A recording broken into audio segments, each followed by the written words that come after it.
Good evening. Mark David Chapman, a 25-year-old Beatle fan, is in Bellevue Hospital's prison ward tonight, charged with what authorities say was the premeditated execution of John Lennon. A phalanx of police, fearing a Jack Ruby-style reprisal, tonight rushed Chapman to the hospital for psychiatric tests. Right now, at the scene of the killing, Lennon's West Side apartment house, hundreds of fans continue their vigil. Our Gene Downey is there for a report on the day that the music died. Roland, police say Chapman stalked Lennon for about 3 days before the shooting. And security people here say it wasn't unusual for Lennon to stop and sign autographs for friends. But it was one of those autograph hunters who pulled the trigger last night. 5 shots rang out shortly before 11 o'clock in the courtyard of the Dakota. John Lennon fell to the ground, moaning, "I've been shot." They took John to the radio car we were in, and we took him to the hospital. What condition was he in when he was in your car? He was shot. And he was limp. There were about 6 officers carrying him. He had a little bit of blood coming out of his mouth. It wasn't the first time Lennon saw his accused attacker in this incredible photograph taken earlier yesterday by Paul Gorish. You can see Lennon signing an autograph for 25-year-old Mark Chapman, the man charged with firing the gun that killed the former Beatle. Police rushed Lennon to the emergency room at Roosevelt Hospital, but it was too late. As the news spread, fans start to gather here quite spontaneously, and then the doctor confirms, yes, John Lennon brought here at 11 o'clock. He was dead on arrival. Doctors say death came almost immediately.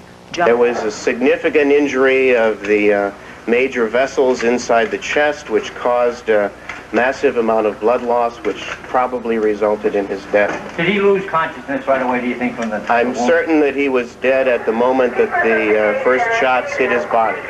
John's wife, Yoko, pleaded with doctors and police, begging them to tell her that it wasn't true, that he'd be all right. But efforts to revive him were futile. John and Yoko spent their last night together in a recording session. As we told you earlier, the vigil continues outside tonight in the spot where John Lennon was murdered more than 24 hours ago. Hundreds of people are there, representing the millions saddened by his death. Our John Tesh is now outside the Dakota with this report. Roland, thank you. John Lennon's wife, Yoko Ono, has said that the family does not plan to have any funeral arrangements for John, the singer. She does want to have a silent vigil at another time to be announced. But as you can see here already, a vigil outside their apartment.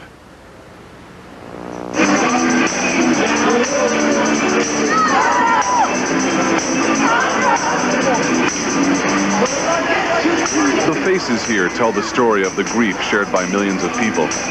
They came here to West 72nd Street. They came in the freezing rain.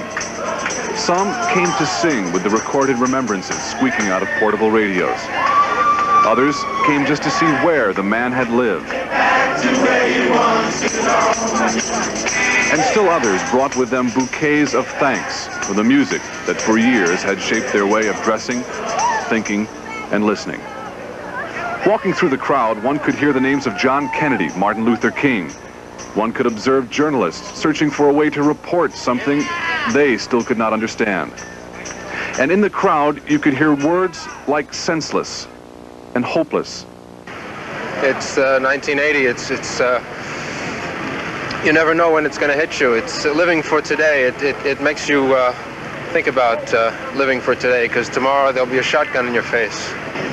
Many kept their vigil here since the moment they learned of John Lennon's violent death.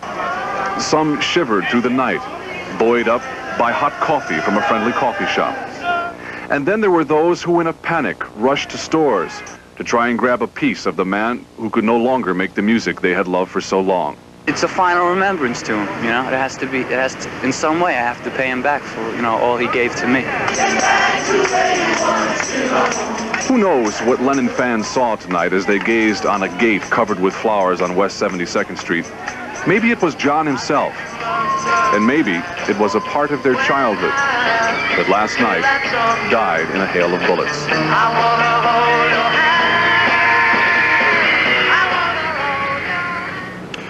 When someone like John Lennon is killed, it does something to your memory. I remember playing music as a rock musician and as a youngster, and wondering how someone could be such a musical genius. Tonight, I wonder how such a musical genius could have been gunned down. Tejano star Selena Quintanilla. At just 23, she had already accomplished so much, and yet she was looking forward to so much more. There's like so many things that are happening right now. I'm really fortunate. A young life full of promise, a role model for young fans cut tragically short. Selena has been shot. Man, I can't believe it. It's like a nightmare. That's just a great loss. Tonight, a KMOL News 4 special, Selena Remembered. Good evening, I'm Randy Beamer. Over the next half hour, we will look back and remember the life and music of a rising star. Selena Quintanilla Perez, better known as simply Selena, had already won a Grammy. She was also drawing record crowds at stadiums across this country and into Mexico and Central and South America. And she was finally recording that English language album and looking forward to crossing into the mainstream pop market. And she was also in a movie just coming out.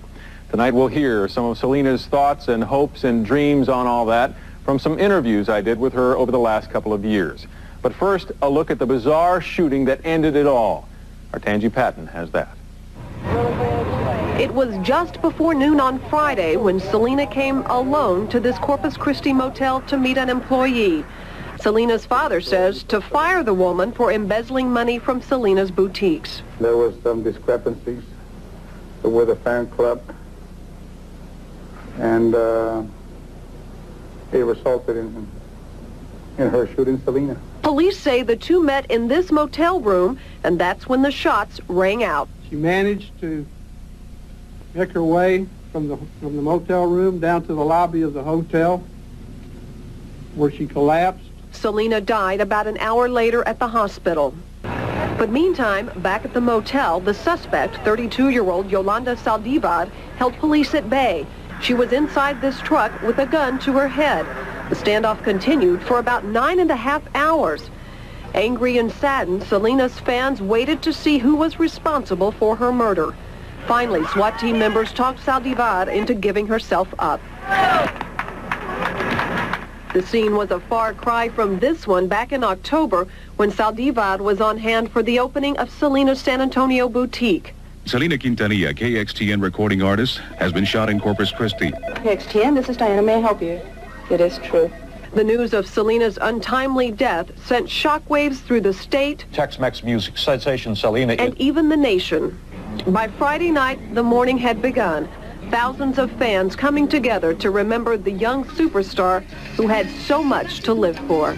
I feel that we lost somebody that really meant a lot to the whole people in here, because as you can see, there's people here that even though they didn't have close contact with her, she touched their hearts. By Saturday morning, news of Selena's death brought mourners to her Corpus Christi home. Heartbroken fans dropping off tokens of their love and adoration.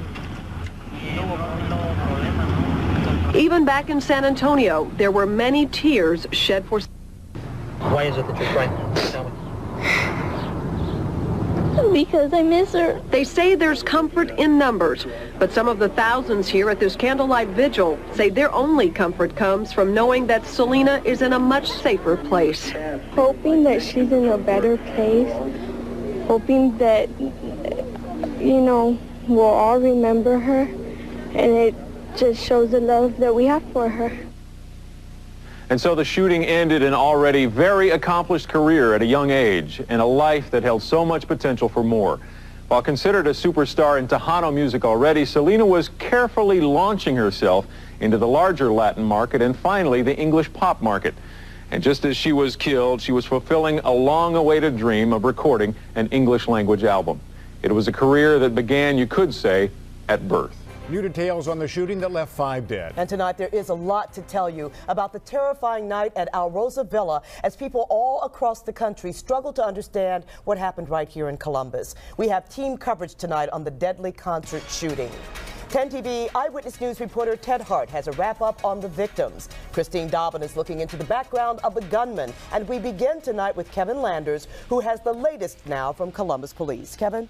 Well, the 911 tapes paint a picture of chaos and fear inside the Alrosa Lounge. When it was over, witnesses told us they believe the gunman had a grudge against one of the band members because he pointed the gun directly at him. Police have not been able to confirm that. Tonight, this murder scene is continuing to provide more questions than answers.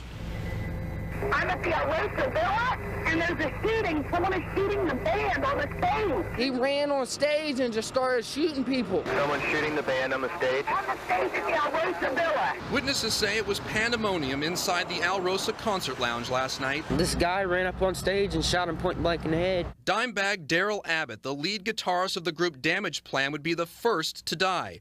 16-year-old Jeremy Spencer saw the gunman run on stage. He fired a full clip and he was reloading. It was just after 10 o'clock. Does anybody have a description? Yeah, did anyone see him with a gun, see him shooting?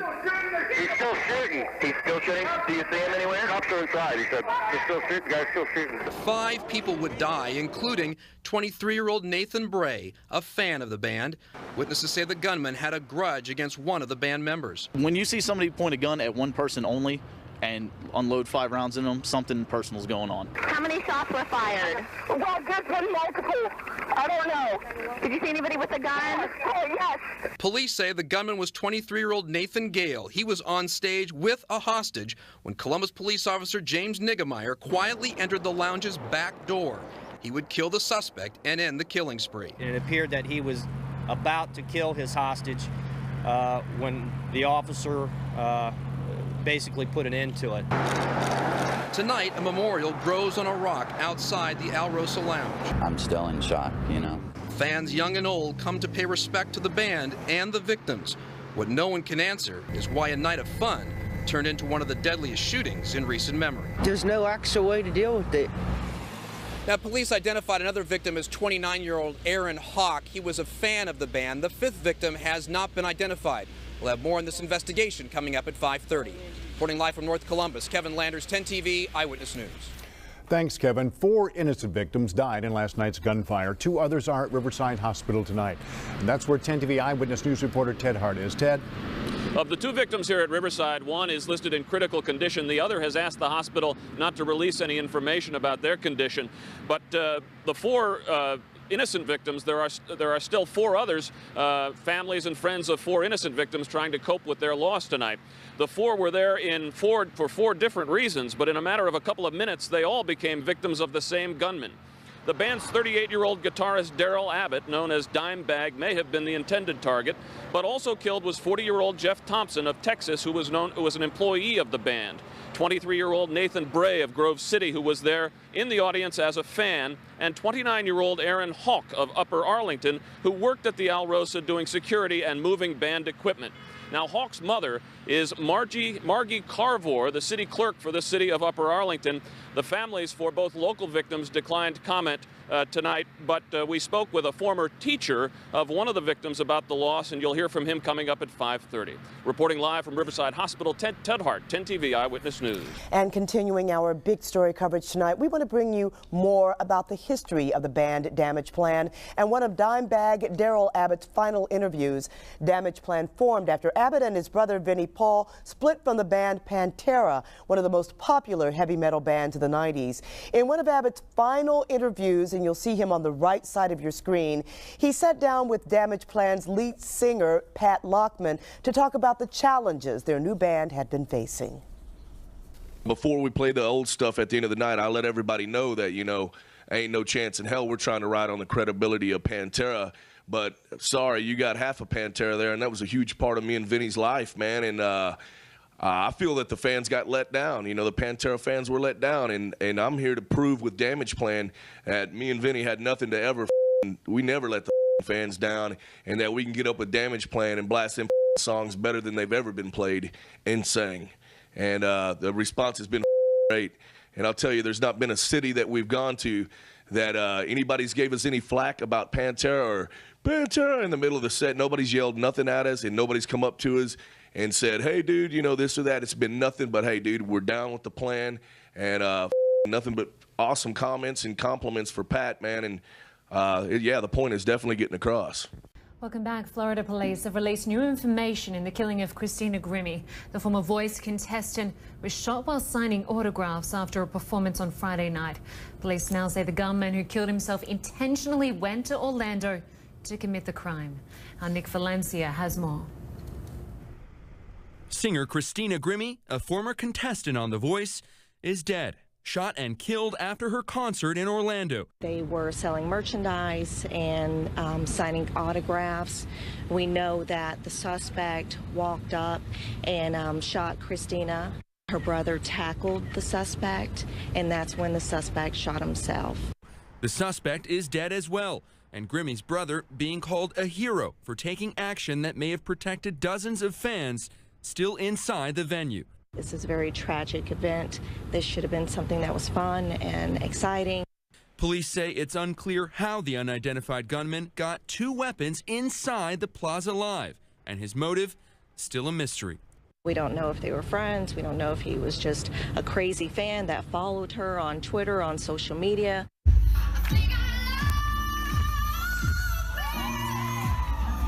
This is believed to be video of Grimmie's last performance, filmed by a fan just before the deadly shooting. Grimmie, just 22 years old, was perhaps best known as a finalist on season 6 of The Voice. But she started out performing on YouTube as a teenager, where she amassed 3 million followers. Fans now tweeting with the hashtag R.I.P. Christina. I've been crying. This is horrible, honestly. It's like it's probably one of the worst things that could literally happen right now. That was CNN's Nick Valencia reporting that police have not publicly identified Grimmie's killer, but said he was 21 years old.